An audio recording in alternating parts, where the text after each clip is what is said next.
Garvee drawstring trash bags. There's 80 bags in a box. So you can basically puncture it here for dispensing, but I'm going to just pull one out, sort of show it to you. They're white with a gray drawstring. Okay. This is the bag here. I'm actually going to install it in that trash can, that Garvee trash can over there. Sort of show you.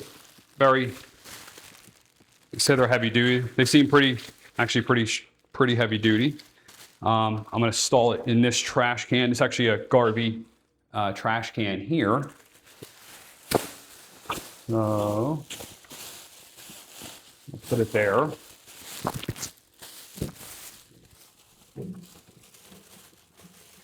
And this trash bag's a little bit too big for this trash can. But the nice thing about this trash can is sort of can hide it a little bit if you get a little bit better with it. But yeah, that is the Garvee trash bag. It's a 13-gallon trash bag, 80 bags, leak-proof, heavy-duty, tear-resistant. That's the measurements right there. This is the box.